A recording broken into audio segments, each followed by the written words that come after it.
Welcome back to the Film Review Shack. He's Daniel. And he's Darian. Today, we are going to dive deep into two movies, Grizzly and Cocaine Bear. Let's get into it.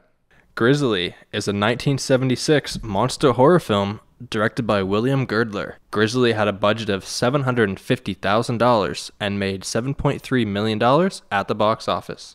To start off this segment, we're going to be talking a bit about the acting in Grizzly. I thought that, for the most part, the main actors in this film did a decent job. I'll say that. I don't think it was knock your socks off. I don't think it was really bad either.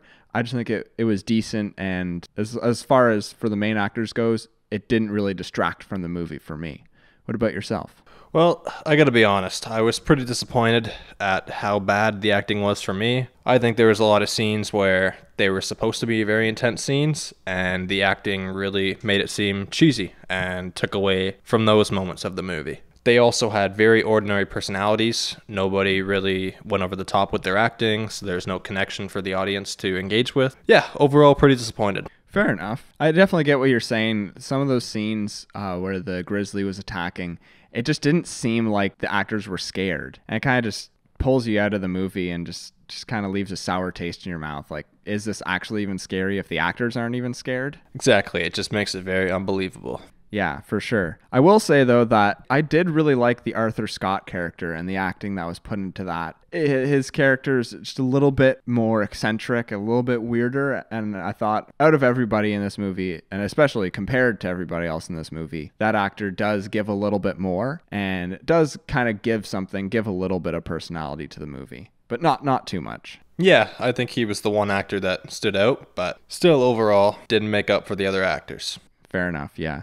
Now, to get into the screenplay here. For me, it just seemed to follow a very typical structure. The inciting incident was clear and it was easily defined to play into the 3-act structure, but nothing particularly special about the dialogue or the structure that made it unique or stand out in any way.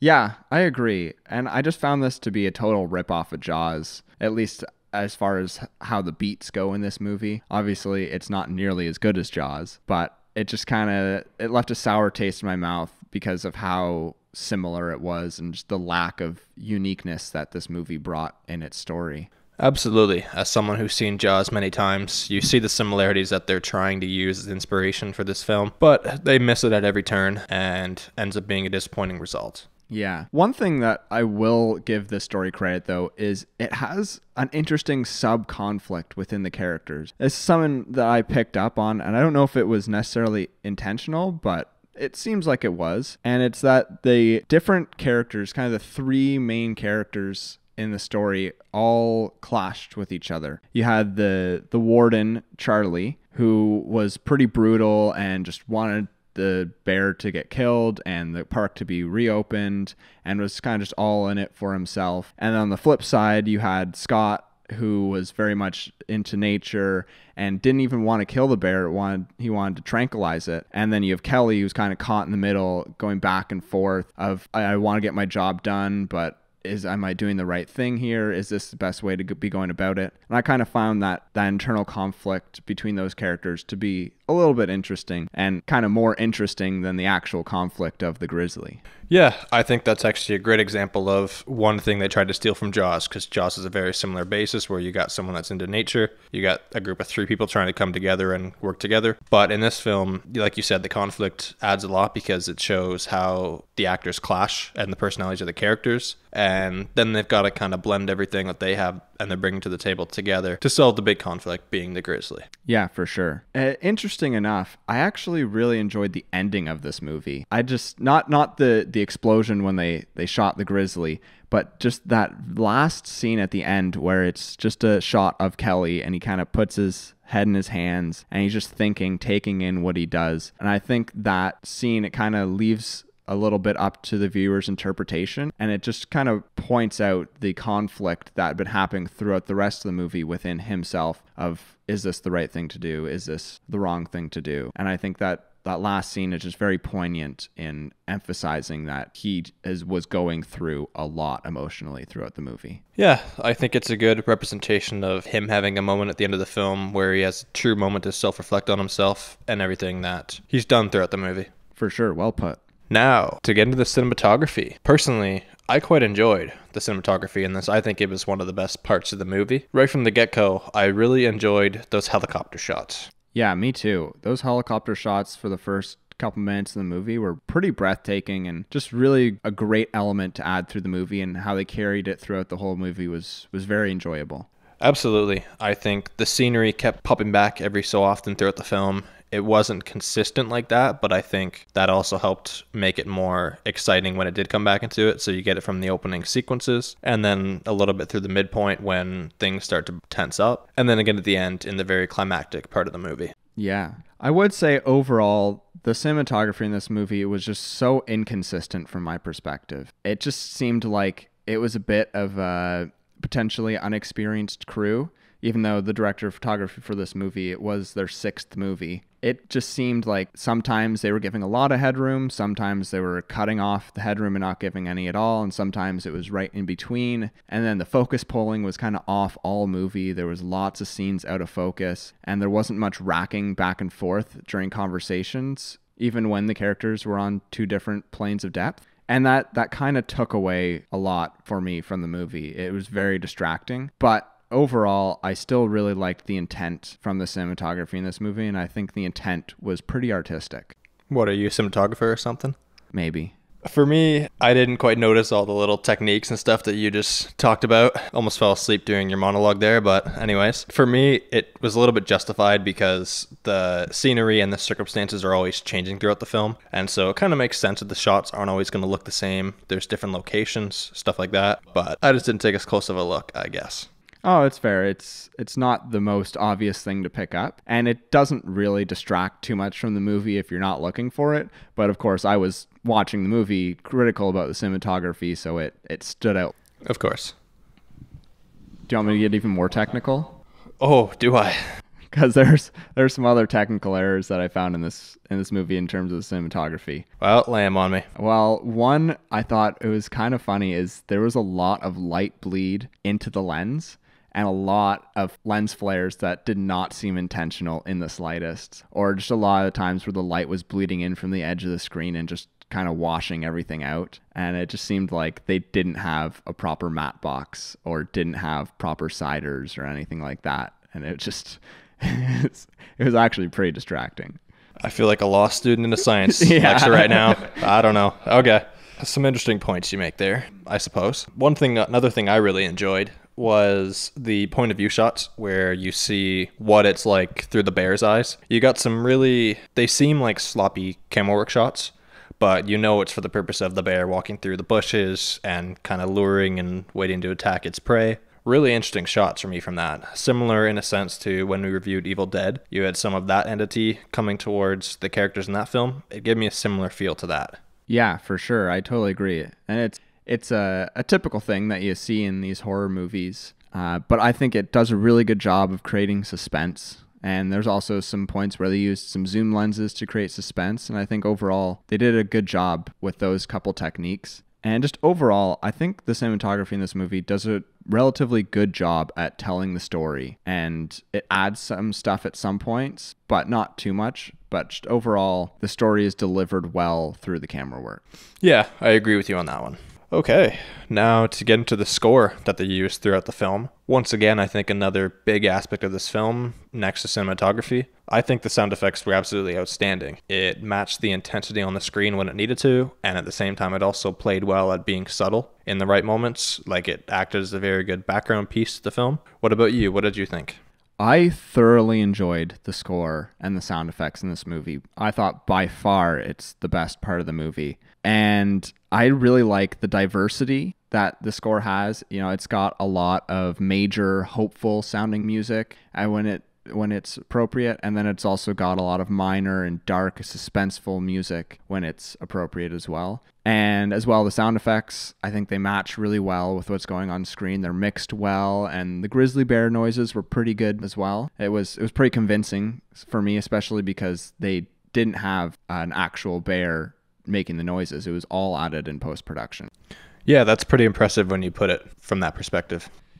Yeah, just hats off to Robert O'Ragland, who composed the music for this, and it was performed by the London National Philharmonic, which is really cool. They're the same orchestra that did music for Star Wars and lots of other big movies. And you could really tell that there was just another level of quality in the music. Yeah, like mentioned before, definitely one of the outstanding pieces. And now that you've said that, it definitely makes sense that it be at a similar level to movies like Star Wars with that incredible soundtrack/score.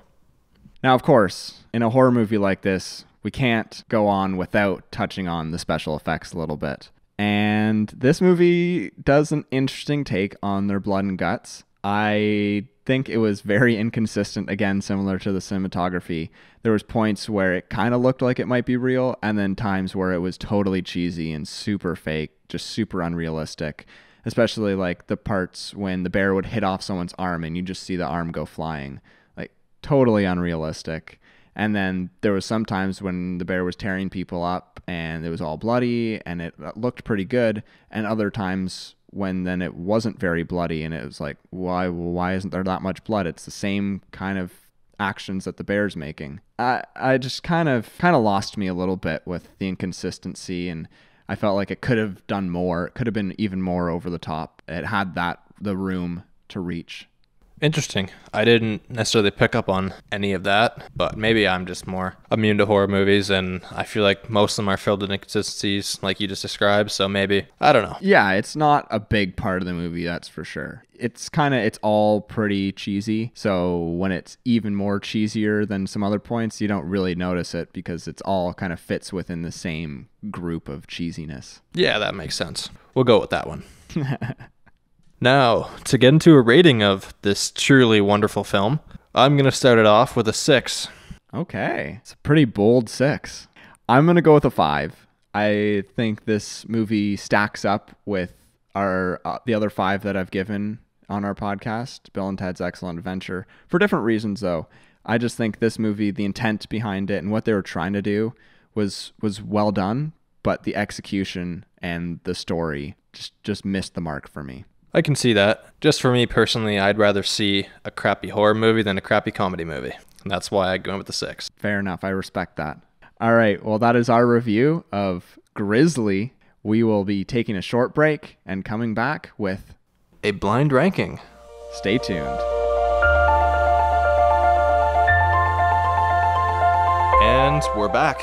Today we're doing a blind ranking of famous movie monsters. All right, I'm going to give Darian the list first, and we'll see where he goes from there.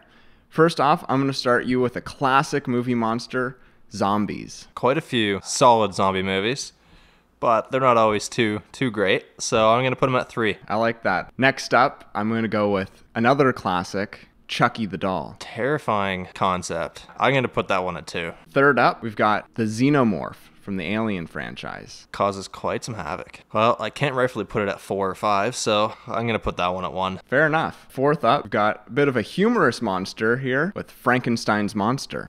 Put him at 5. I think he's half friendly, half terrifying. You got to put him below. And finally, Godzilla. Probably would have put him a little higher, but he's going in the 4. That's the blind ranking for you. I like your list, though. I think you ranked those well. I appreciate it.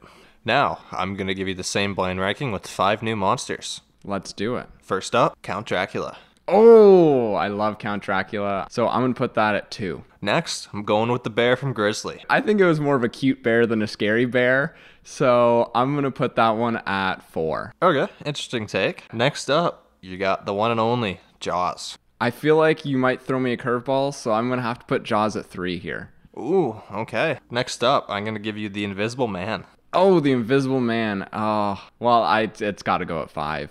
Okay, your number 1, The Exorcist. Oh, okay, I'll take that. I think that's a pretty solid list. I'd agree. Good job, Danny. All right, we're going to take a short break, and then we'll come back, and we'll be reviewing Cocaine Bear. Stay tuned.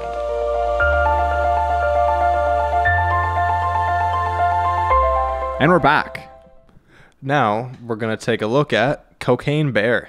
Cocaine Bear is a 2023 horror film that's directed by Elizabeth Banks. The film had a budget of $30 or $35 million, depending on who you ask, and it made a whopping $89 million at the box office. Okay, I'm going to start us off with the acting today. Similar to the movie we just talked about, Grizzly, I believe that nothing really stood out for me. There was a little bit more of decent acting, I felt, in some of the characters in regard to the survival skills needed for the characters to survive this movie. They acted a lot more frightened, whereas we discussed earlier in Grizzly, they just acted like nothing was bad going on, and that is opposite of what happens in this one.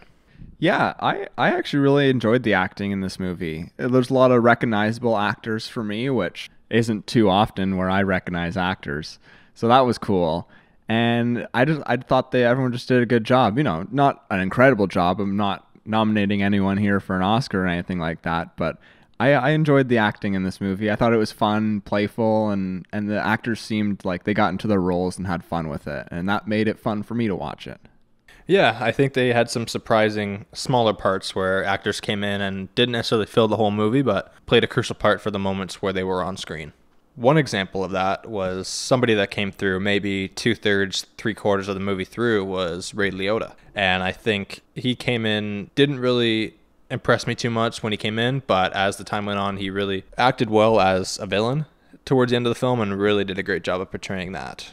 Yeah, I agree. And it was so cool to see him in one of his final roles, and just a fun role for him, kind of getting to play the mean villain. And yeah, he added a nice flair, I think, to the movie, and it was a cool character for him.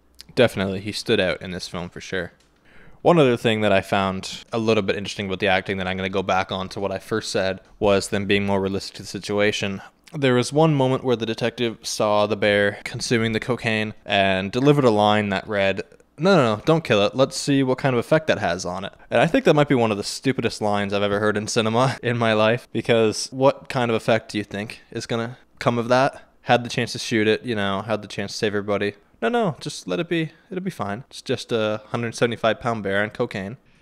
Yeah, not the most logic in that situation there. But I think that point just kind of speaks to the whole movie and just how it's all kind of a joke, this whole movie. It doesn't take itself seriously.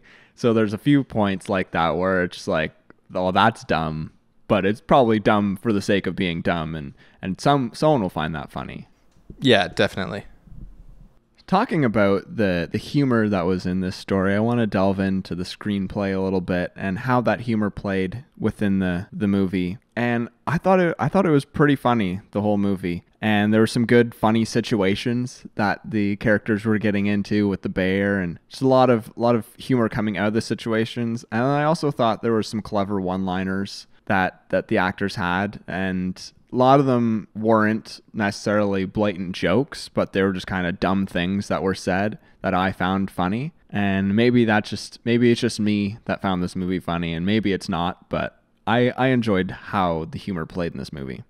What I will say is I think it helped to lighten the severity of the movie. I didn't find much of it funny at all, but it was needed where some of the moments of the movie got really intense, and it helped in that aspect. Yeah, it kind of cuts the tension at points. Yeah.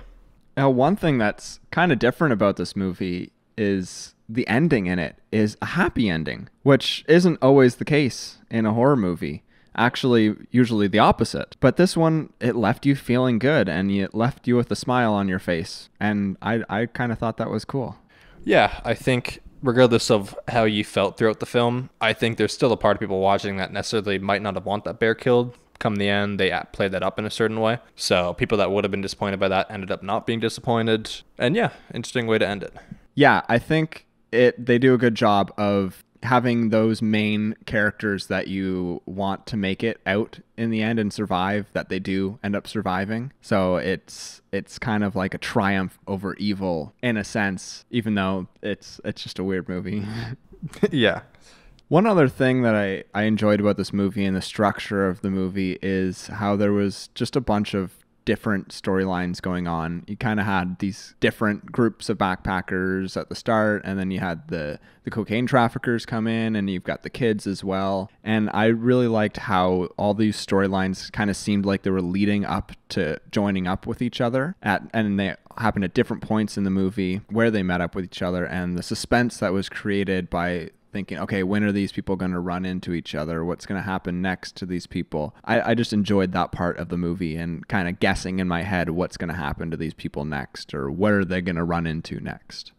Yeah, I like that you said that. Even for the two characters that we're introduced to in the beginning of the film, obviously they come face to face with the cocaine bear. The one man makes it out, he disappears, camera moves to another set of people, two younger kids. The girl we are left with a mystery of. Of course, later in the story, they pick it up and they all come together. But it constantly moves through groups of people. And I think for the middle section of the film, you got two different groups, but it plays interesting because at certain points in the movie, even the camera work they use and the coverage shows the different groups of people going up the same spots of the location and the shooting that we're seeing. And it all comes together in the end. They all run into each other. They're all in the same situation, of course. They're all trying not to come face to face with this thing. And interesting to see that from 4 or 5 perspectives and how the personality comes out and how they all deal with this differently.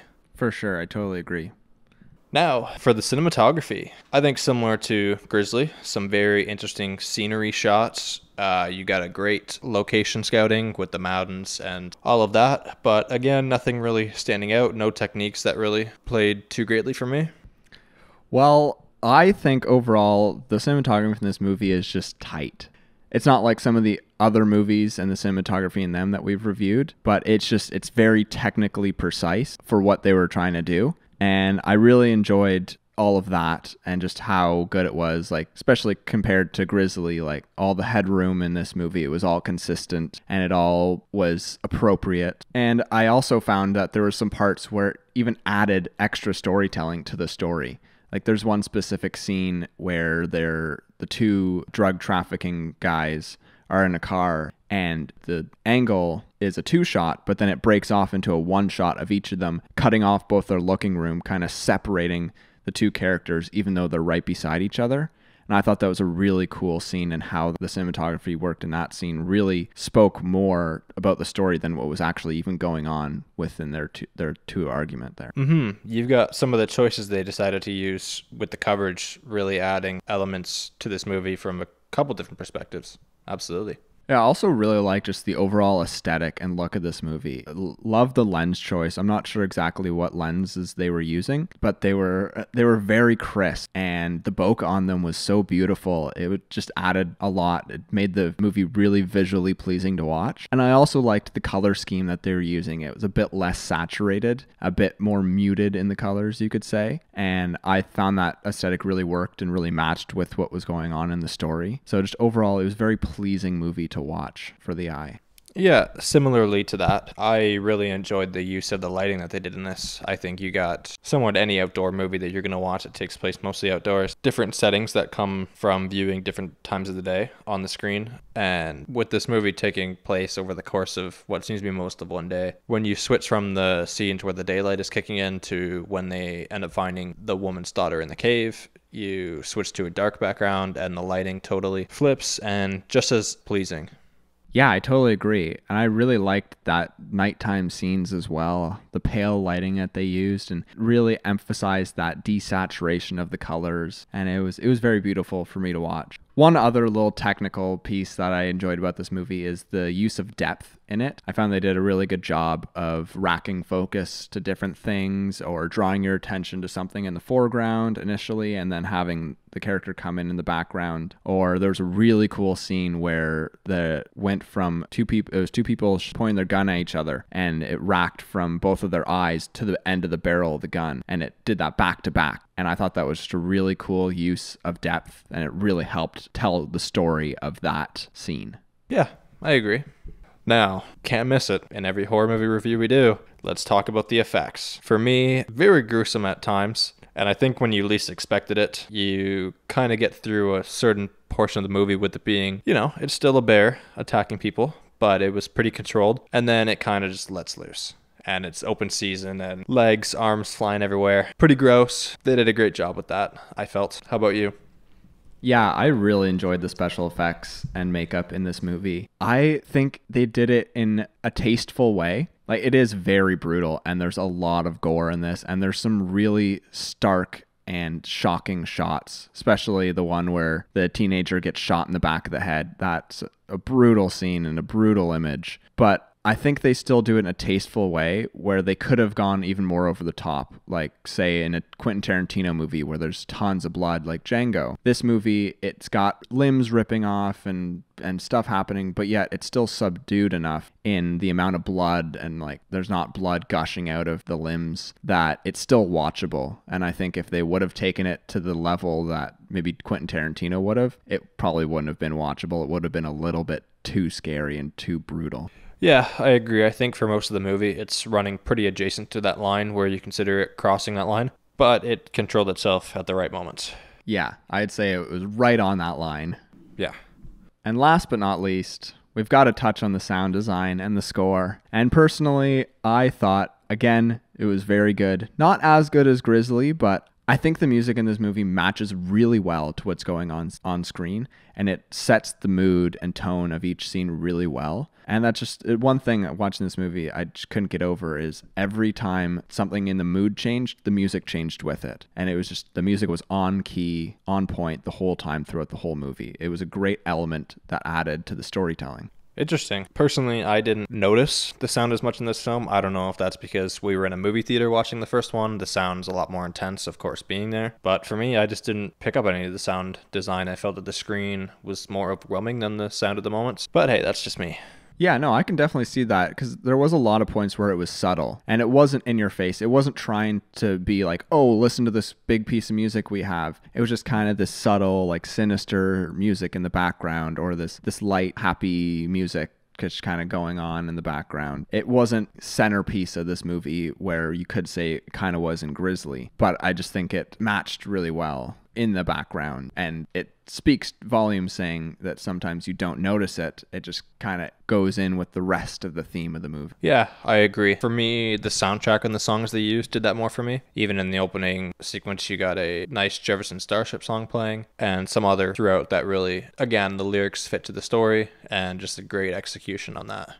Yeah, for sure. I also enjoyed the soundtrack and how they mixed in songs as well as the instrumental. Well, I think you all know what time it is. It's time for a rating. Personally, I enjoyed Grizzly a lot more. I think everybody could tell just by how I described these two films. I'm going to get Cocaine Bear at a 5.5 today.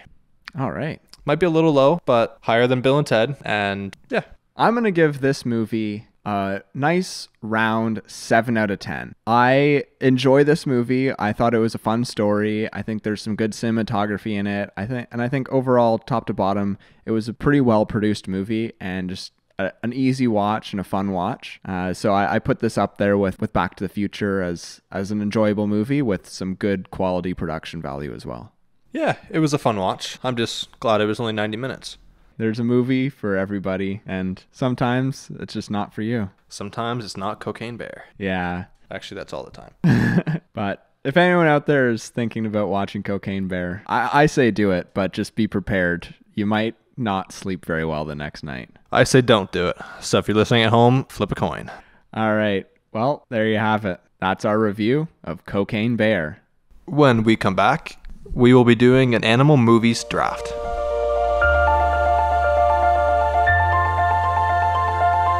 Today, we are going to be doing a draft of the top 5 animal movies.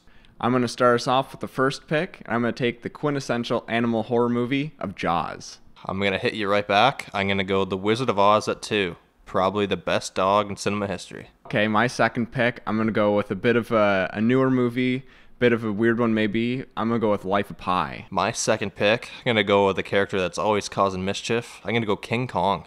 I think I got to take the prehistoric animal movie of Jurassic Park. Okay, well, I'm going to stay on the same train. I'm going to go Every Which Way But Loose. I'm going to throw my favorite animated movie, Ratatouille. For me, I'm going to go another classic staple in the horror genre. I'm going to go with The Birds. All right, well, I'm going to wrap up my list with another dog, going with Call of the Wild. My number 5, I got a great horror dog movie with Cujo.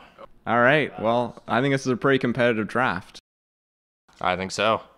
Well, that wraps things up for today. Thanks for tuning in. Come back every week for a new episode of the Film Review Shack. Signing out. I'm Daniel. I'm Darian. And we are the Film Review Shack.